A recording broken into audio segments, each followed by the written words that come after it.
Hello বন্ধুরা, welcome back to আমার channel. এই সবাই কেমন আছো? আশা করি সবাই ভালো আছো আর ভগবানের কৃপাতে সুস্থ আছো। আজকে একটা মনের মতো ব্লগ নিয়ে এসেছি। অনেক দিন ধরে প্ল্যান করছিলাম ইসকন মন্দিরে শিলিগুড়ি ঘুরতে যাব, আর আজকে ফাইনাল সেই দিনটা এসে গেছে। তো আজকের ব্লগটা একটু স্পেশাল, কারণ পুরো জার্নিটা আমি তোমাদের সাথে শেয়ার করব। রাস্তার এক্সপিরিয়েন্স থেকে মন্দিরের দর্শন অবধি সব কিছু। যারা শিলিগুড়িতে থাকো বা ঘুরতে আসার প্ল্যান করছো, তাদের জন্য একটা ছোট গাইড হয়ে যাবে। তো আর দেরি কেন, চলো আমার সাথে এই spiritual road trip to start করা যাক। জয় শ্রীকৃষ্ণ। তো আমরা এখন টোটোতে আছি। এই যে আমার বুনু হাই করছে, সবাই হাই করে দিয়ে। এখানে পাপা টোটোতে বসে আছে। এই মুহূর্তে তো আমরা ঝঙ্কার মোড়ে আছি। তারপরে আমরা বেরিয়ে যাব। এইখানে নতুন ব্রিজ তৈরি হচ্ছে, প্রায় তৈরি হয়ে গেছে, ওপেনিং হবে এর মধ্যেই। এখন আমরা ব্রিজ অন্য একটা ফ্লাইওভারে আছি। সাইডে ভিউ খুবই সুন্দর। ক্যামেরা কোয়ালিটি অত ভালো না হলেও ভিউটা আপনি দেখতে পাবেন, খুবই সুন্দর। তো ব্লগ যদি আপনার ভালো থাকে, লাইক, সাবস্ক্রাইব, শেয়ার সব করে দিবেন। আর বাই চান্স যদি আপনি এটা ইনস্টাগ্রাম বা ফেসবুকে দেখে থাকেন, তাহলে ফলো অবশ্যই করবেন, আর লাইক শেয়ার তো করবেনই। তো এই মুহূর্তে আমরা ফ্লাইওভার থেকে নামছি। এই যে আমার বদমাইশ বুনু সবসময় টোটোর থেকে হাত বের করে রাখে, তো ওকে মায়ের দিয়ে এখন হাতটাকে ভিতরে ঢুকাচ্ছি। তো টু বি কন্টিনিউ। তো বন্ধুরা, আমি তো এখন টোটোতে আছি। তোমরা তো জানোই শিলিগুড়ির রাস্তা মানে তো জানোই বিজি, এনার্জেটিক ও প্রচুর দেখার মতো জিনিস। তো আর তার মধ্যে এই টোটো ড্রাইভারটা বেশি ভালো ছিল না। উনি স্পিড ব্রেকারের মধ্যে একটু বেশি স্পিডেই টোটো চালাচ্ছিলেন। ওই স্পিড ব্রেকারের মধ্যে বেশি স্পিডের জন্য মার শোল্ডারের মধ্যে একটু ব্যথা লেগে গেল। রাস্তায় দেখতে পাচ্ছি অনেক ভিড়ভাট্টা, লোকজন, মানুষ অফিসে ছুটছে, এদিকে টোটোর মধ্যে অনেক টোটো, বাইক। এটাই হচ্ছে শিলিগুড়ির আসল রূপ। সবাই ব্যস্ত, কিন্তু মনের ভেতর ভক্তি তো অবশ্যই আছে।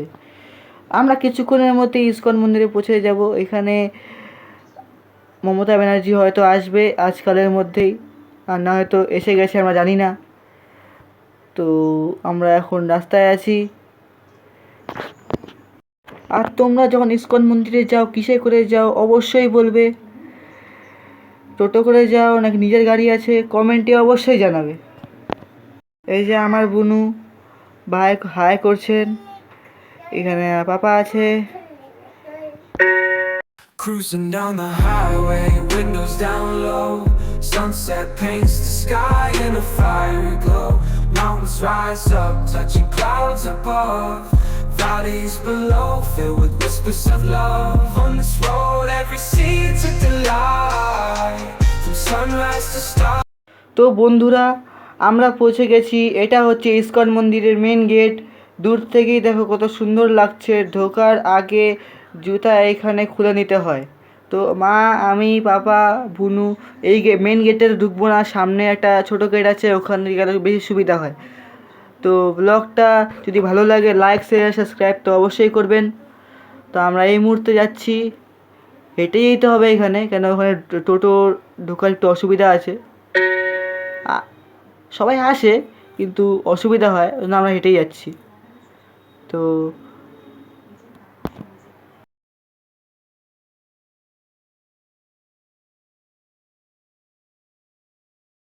মাঝখানে ফোনটাকে আমাকে একটু লুকিয়ে ভিডিও করতে হবে, কেন কি ওখানে ভিডিও করা অ্যালাউ নাই। তাও ভিডিও করব, পকেটে ঢুকিয়ে নিচ্ছি ফোনটা, যাতে কেউ বুঝতে না পারে আমি ভিডিও করছি কি করছি না। তো এই মুহূর্তে সন্ধ্যা 6টা কি না হলে 7টা বাজে। তো আমরা এই মুহূর্তে আছি এখানে। তো এখন আমরা ইসকন মন্দিরের ভিতরে আছি। এখানে পুরা ভিড়ভাট্টা আছে। আমরা এখন ভিতরে যাব। মন্দিরের ভিতরেই আছি, ভিতরেই যাব, আবার মেন মন্দিরের ভিতরে যাব। তো তো ভিতরে ঢোকার সাথে সাথেই পুরো অ্যাটমসফিয়ারটাই চেঞ্জ হয়ে গেল। বাইরে ট্রাফিকের আওয়াজ একদম বন্ধ, শুধু কীর্তনের কানে আসছে হরে কৃষ্ণ হরে রামা। বাতাসে ধূপ ফুল ও চন্দনের গন্ধ মনটা সাথে সাথেই শান্ত হয়ে যায়। দেখো চারিদিকটা কত পরিষ্কার ও সুন্দর করে সাজানো। এই যে ফোয়ারাটা আর পাশে ফুলের বাগান, মন্দিরের আর্কিটেকচারটা দেখো, লাল আর সাদা রঙের কম্বিনেশন, উপর থেকে চূড়া ও সাধারণ কারুকাজ। এখানে ব্লগে পুরোটা ক্যাপচার করতে পারিনি, আপনারা যখন আসবেন তখন অবশ্যই সব দেখে নেবেন কি আছে না আছে, আপনার অবশ্যই ভালো লাগবে। এখানে আমরা হাত ধুয়ে নিচ্ছি ঢোকার আগে, জুতা খুলতে জুতার মধ্যে হাত দিতে হয় না, হাত ধুয়ে নিলাম আমরা সবাই। তো এই মুহূর্তে আমরা এখন মন্দিরের ভিতরে মেন যে এখানে রাধা কৃষ্ণ আছে ওখানে যাব। তো দেখো, টু বি কন্টিনিউড।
মন্দিরের মেন হলে তো ভিডিও করা যায় না, তো আমরা একটু মন্দিরের বাইরে এসে ভিডিও করছি।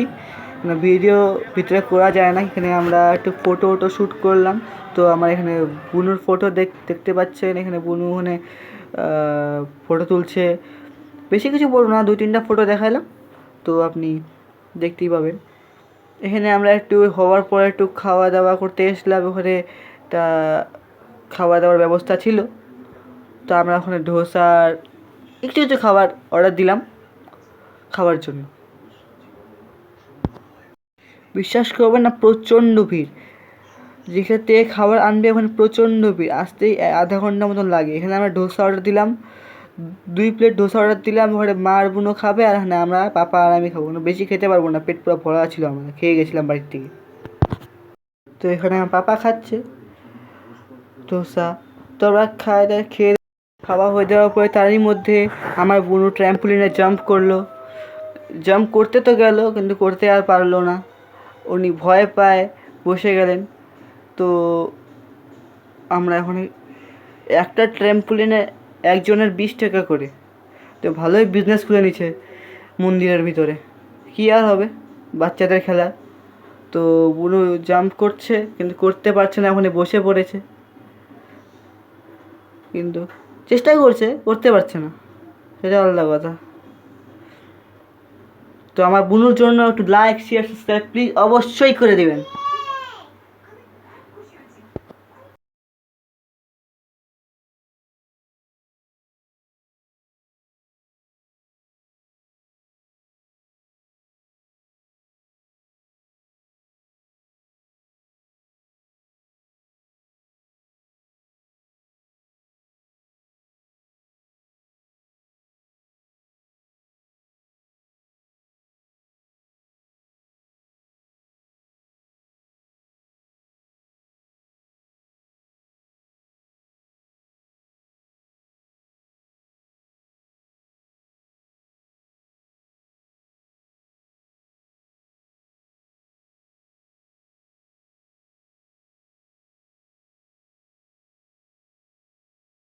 তো বন্ধুরা, দর্শন প্রসাদের এই পজিটিভ এনার্জি নিয়ে আজকের ব্লগটা এখানে শেষ করছি। সত্যি বলতে ইসকন মন্দিরে যখন আসি মনটা রিচার্জ হয়ে যায়।